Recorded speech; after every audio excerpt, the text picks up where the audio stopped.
તો બોટાદ જિલ્લાના ગઢડા તાલુકાના ઉગામેડી ગામે ખેડૂતોએ હોબાળો મચાવ્યો હતો। ખેડૂતોએ બેંક ઓફ બરોડાની બ્રાન્ચમાં મોટી સંખ્યામાં ઉપસ્થિત રહી હોબાળો મચાવ્યો હતો। ત્યારે છેલ્લા 6 મહિનાથી ખેડૂતોને પાક ધિરાણ માટે બેંક દ્વારા પાક ધિરાણ ન આપવામાં આવતા ખેડૂતો રોષે ભરાયા હતા અને બેંક પર પહોંચી હોબાળો મચાવી પાક ધિરાણ આપવા માટે ઉગ્ર માંગ કરી હતી। સાથે જ ખેડૂતોએ બ્રાન્ચ મેનેજર તેમજ સ્ટાફ દ્વારા અવારનવાર ખેડૂતો સાથે ગેરવર્તન કરવામાં આવતું હોવાનો આરોપ પણ લગાવાયો હતો।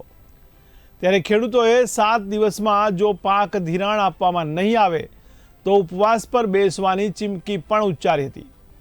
ત્યારે મહત્વનું છે કે ઉગામેડી ગામે બેંક ઓફ બરોડામાં આશરે 500 જેટલા ખેડૂત ખાતેદારો છે।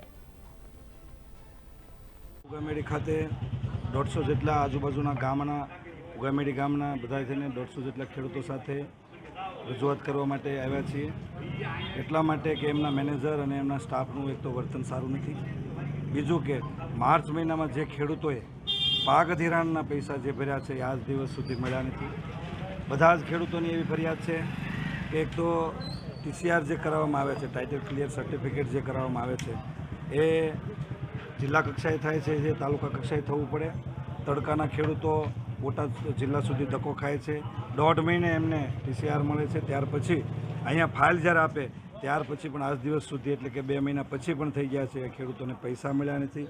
એટલે કે માર્ચ મહિનાના પૈસા ખેડૂતો ક્યાંકથી ઉછીના પાછીના લાવ્યા હોય અને આજ દિવસ સુધી એમને મળ્યા નથી, જેથી કરીને હવે ચોમાસાનો સમય નજીક આવી રહ્યો છે, એને ખેતીમાં પૈસાની જરૂર હોય અને સરકારની પણ યોજના છે, સરકારનો ખેડૂતો માટે વગર વ્યાજે જ્યારે પૈસા આપે છે, પરંતુ અહીંયા બેંકમાંથી આ બેંકના અધિકારીઓ ગેરવર્તનને કારણે અને એના સ્ટાફના ઉદ્ધતાઈને કારણે ખેડૂતોને સમયસર પૈસા મળી શકતા નથી। ખેડૂતો 10-15 વખત 20-20 વખત લોકો ધક્કા ખાય છે એવી પણ ફરિયાદો હતી, એટલા માટે મેં રજૂઆત કરી।